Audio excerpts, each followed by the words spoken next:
Alright, y'all, welcome back to the channel. It's King Dio, and today I got the leftover components from the stuffed turkey leg video that was left anyway, which was the beans, the greens, and the mac and cheese.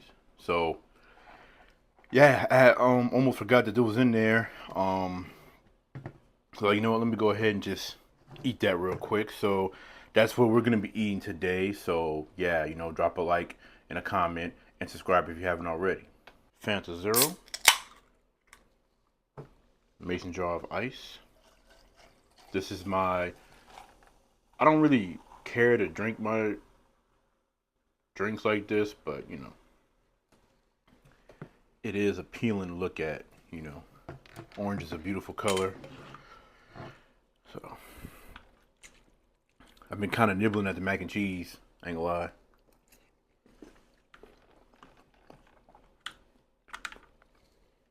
And the greens, because when I cooked them, I had poured like not a lot, I'd say like a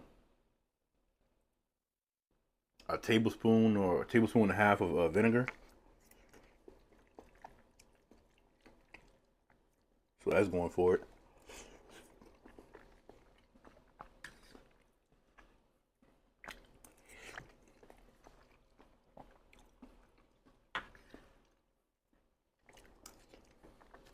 And the beans is maple bacon or something like that. Maple brown sugar bacon or something like that.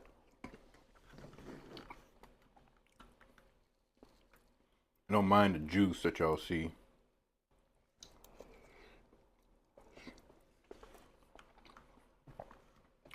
The juice comes from, however, the greens. I used a slotted spoon when I was pouring them into my little plate thing here, and it still was like a lot.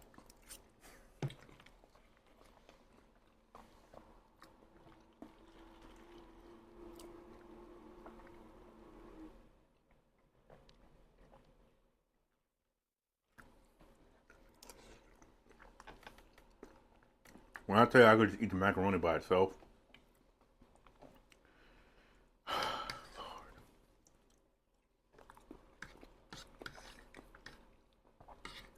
this had to be probably one of the best mac and cheese I've probably ever made.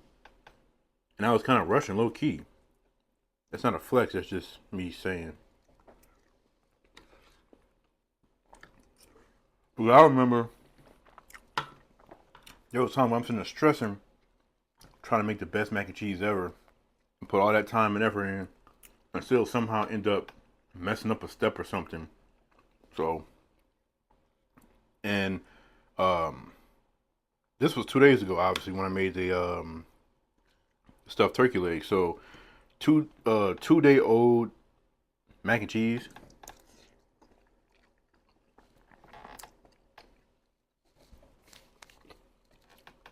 And that's when you know when you got your really good mac and cheese, when it's leftovers and it's still so good. Cause I would normally make mac and cheese and it'll be good upon the first day eating it or whatever, but then the leftovers it'll just be straight trash. This is just as good as the day I cooked it.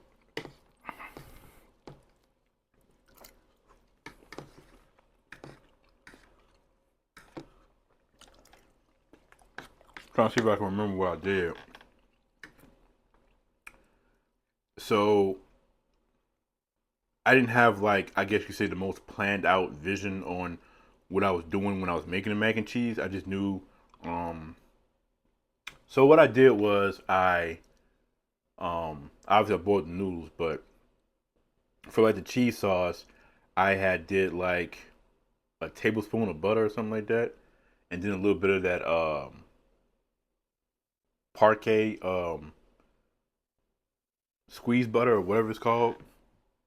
I just let that sizzle in the pan, and then I added, it was like maybe 2 ounces, maybe three, of heavy whipping cream. I added however much of milk. I wasn't measuring nothing. Um, Half a block of cream cheese. I just kind of stirred up. Let it do its thing. And then I seasoned it up, with the um, garlic powder, smoked paprika. Oh, I use a tiny little, the tiniest pinch of like yellow mustard, and I use a little bit of sour cream as well. But yeah, season it up with garlic powder, black pepper, smoked paprika, a little bit of Lowry's, and the it was like 5 cheeses or whatever. You know how the bag of shredded cheese, they be having like the 3 cheese and stuff like that. One was an Italian blend, I think, and the other one was like a Mexican blend. I can't remember.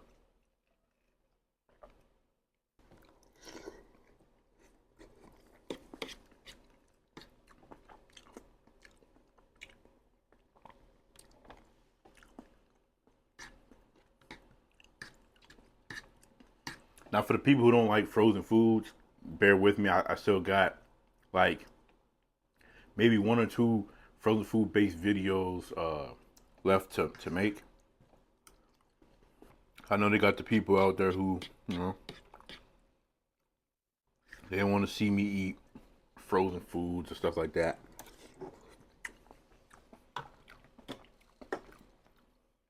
Which I gotta understand the kind of creator I am, or the one that I always try to be.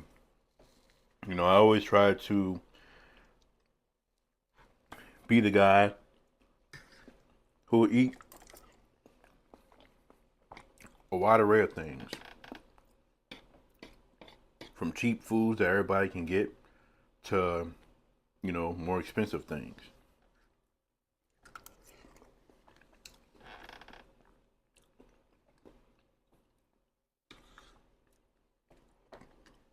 But I don't want to be the kind of creator that just because you get to a point where, oh, you got it made or you got a little money to spend, that I'm just going to be a complete dickhead and just buy a bunch of expensive, unnecessary stuff, you know?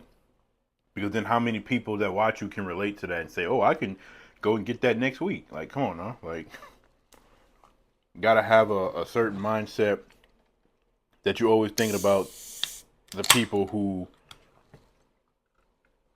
they'll eat the cheap stuff. They'll eat a bologna sandwich or whatever. And not just because they like it, but because, they have to, or, you know.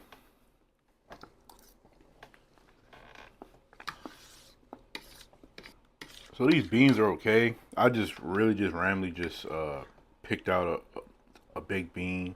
Wasn't trying to necessarily go for the one I like the most. 'Cause I do like this, obviously, but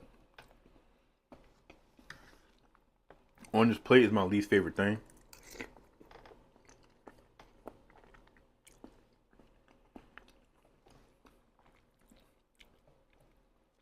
And I would have gladly traded out the beans for some potato salad.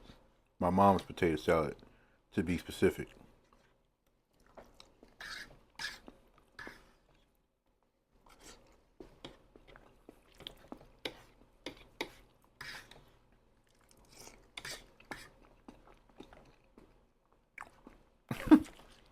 I was watching MRTV and Cowboy the other day, last night I should say, and shout out to, TDMR for, shouting me out and. But that's gotta be at least the second time that I'm aware of, at least, where, like, she says my YouTube name and everything, and then Uncle Cowboy would be like, oh, say, why you call him King Dio? Like,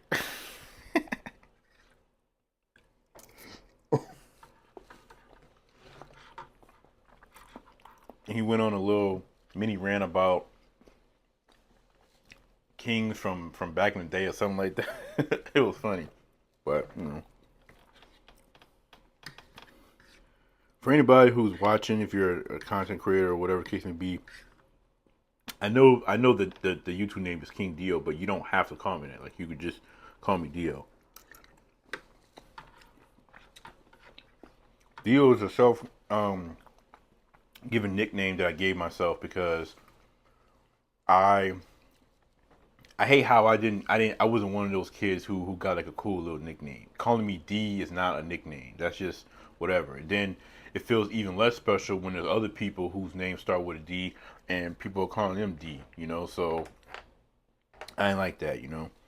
Um and I don't have a name that you can kind of cut off like half of it or most of it and you can say it for short, you know? So like I said, Dio, I think Dio came from like a anime character or something. But yeah, some people misinterpret it as D-Lo, and that's cool, I guess, but it's Dio, D-I-O.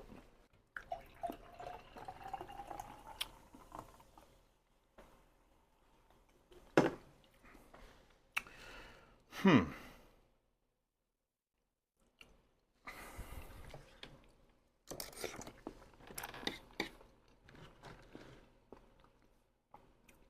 But I need my lovely subscribers to throw in some ideas for videos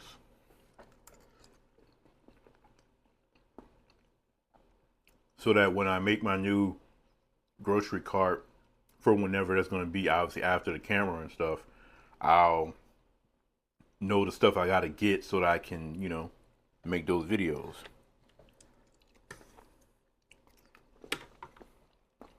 Steph was telling me a few things. I remember something she was saying like just do like fried chicken drumsticks or something. And it's not that that's not a good idea because it is. It's just I'm thinking from like the grease side of things. So funny story. In 2023, before I quit Walmart, um, I was sitting outside before work. Long story. Um, it was like 8, 9, 10 in the morning. It was like 8 or 9. I want to say. I got there. It was like 8 or 9, and I was hungry. So I can't remember where I had ordered chicken from, but I ordered chicken. Not ordered chicken. I had got the chicken on my way to work. Um, and it was a whole 8 piece. And I really sat there and I ate that entire 8 piece chicken by myself. When I'm talking about grease overload, that was grease overload. It was good as hell, but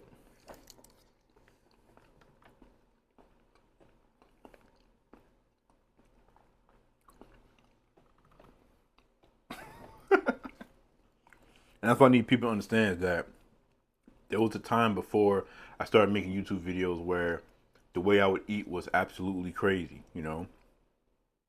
Like real life sitting there, you know what I'm saying, eating, you know, a large pizza and a half or damn near maybe two and eating a whole bunch of junk, you know?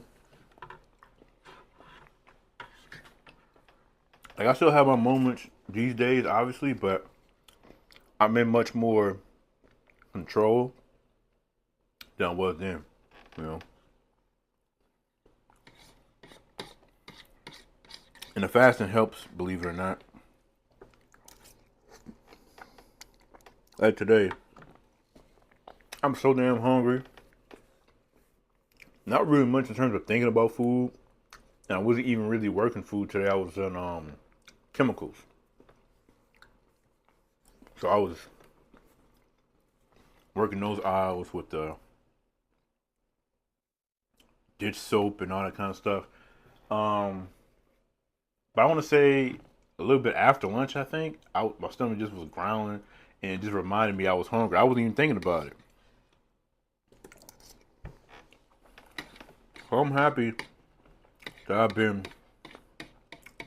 going back solid on, you know, fasting, drinking my water before work and throughout work or whatnot. Not bothering with the vending machine, not grabbing no gummy bears and none of that stuff. No Reese's, because that's definitely dangerous, you know.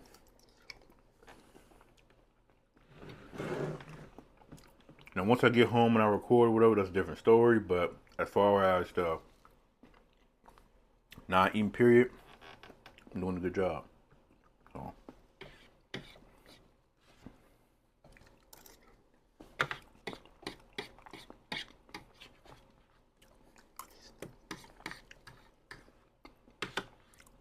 Some people say they like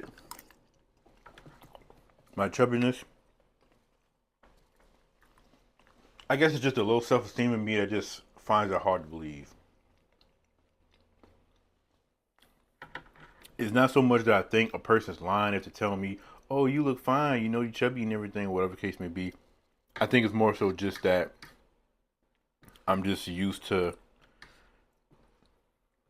not really getting compliments and stuff from women. So anybody say that, it's like it feels weird because I don't know how to properly process that because I'm always hearing negative stuff. So when you're somebody who always hears something negative, you hear something positive, no matter how genuine it may be, in your mind it's gonna feel weird because you're not used to that.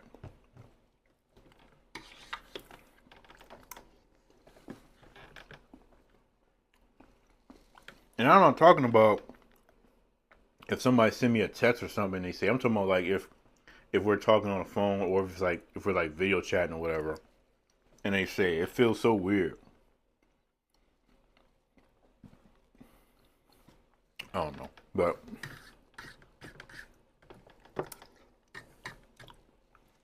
the beans had to be the last thing to go, man.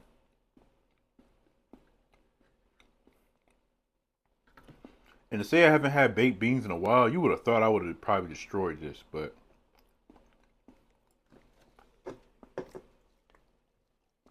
then all the ice melted. But I really need to get a bigger size mason jar. This small ass little thing is not doing it for me. I need the 16 ounce at least.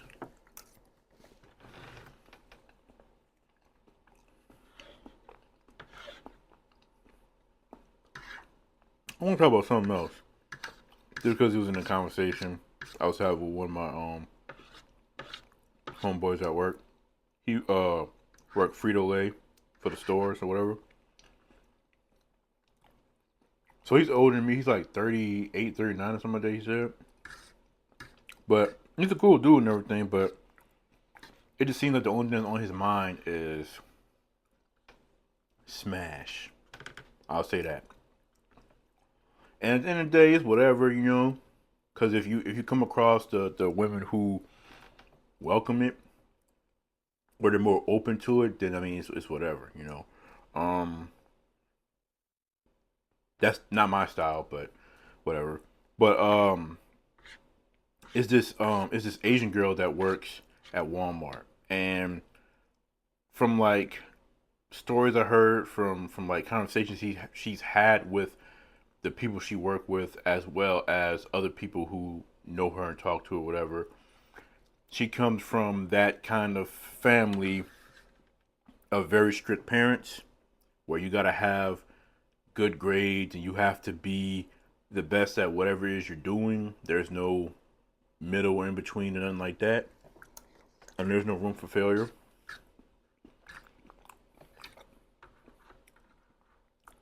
Also, I don't think she's allowed to have boyfriends and stuff. I think I remember her having a conversation about that before with somebody. But anyway, so my boy, he he keeps on telling me how like he's so interested in her, obviously for that, not for nothing else. And I'm not trying to be nobody's hero or nothing, but I always try to tell him like, you know, that's the style that you go for. You know, that's the kind of like vibe and time you're on. That's whatever.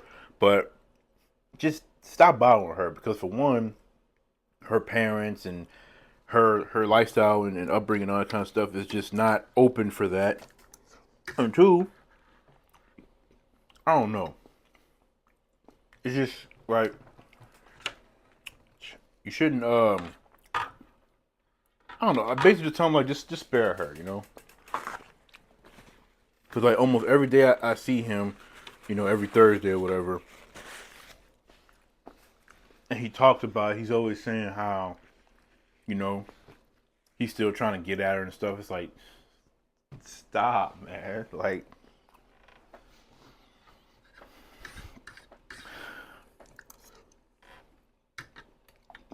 I just I never understood that whole thing. Like just wanting to just smash and that's it. I get a lot of guys don't want no strings attached. They got women who don't want strings attached. That's all cool, but um, there's got to be more to it than that. There's got to be more to you know opposite sex interactions than just let's smash and call it a day. Like I understand stuff like marriage and stuff is not for everybody. And the stuff that I'm saying, if it's preachy or whatever, it's really for the people who is about love and marriage, not the people who don't care about that kind of stuff. Because there's no point in trying to convince you about something that you just don't believe in or caring for. So that's whatever. But I just feel like people should just be a little bit more, you know,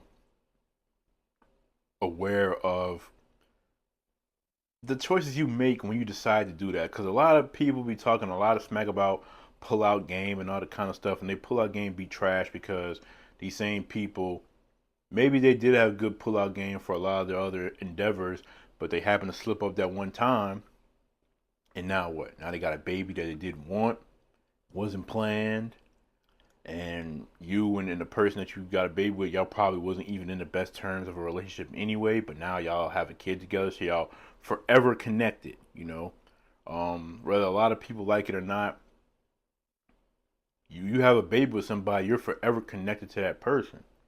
And I think a lot of people don't make the right decisions when it comes to, you know, bringing a child in the world, where it's planned or not.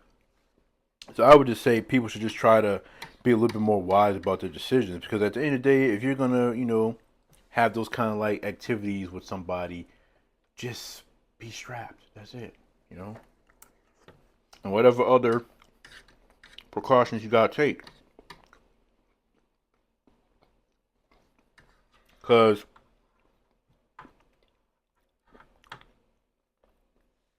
I'm gonna be 32 at the end of the month. I don't have no kids, and I'm somebody who wants kids more than anything, right? I want to be married. I want to be able to, all that good stuff. So, but I also know that it's very important that not to just sit there and just do stuff with anybody and just end up like trapped, kind of like, all right, what's the point? So, I always try to make sure that if I'm involve myself with a woman, that the feelings we have for each other is very mutual. That is a clear understanding that, you know, you're both in love and you both want the same thing and all that good stuff. And yes, I understand that even then stuff can still happen, but I'm just saying. What would you rather? You rather have a child with somebody that you loved more than anything, who loved you more than anything, and with the breakup or separation or whatever, y'all still on good terms, y'all still have a lot of love and trust and respect for each other. Co-parenting is the smoothest and easiest that's ever been. There is no um there is no child support, nothing like that. The child still gets to be happy and still gets to grow up with both parents. It's a win-win. So would you rather that, or would you rather, oh, I got a baby with somebody who I don't even like, I can't stand them and never did. You know, like, come on.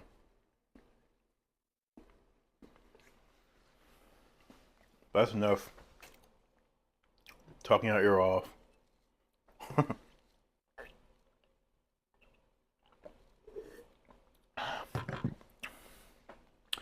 That was good. It was, like I said, the beans was a hassle to try to get through, but the mac and cheese was diabolically delicious, obviously, because it's just so good. The greens were so good. Out of a can, but still so damn good. The beans was good, but like I said, it was a hassle to get through. And these Fanta Orange Zero Sugars are delicious. But anyway, that's going to be it for this video. I love y'all and appreciate y'all. And until next time, peace out.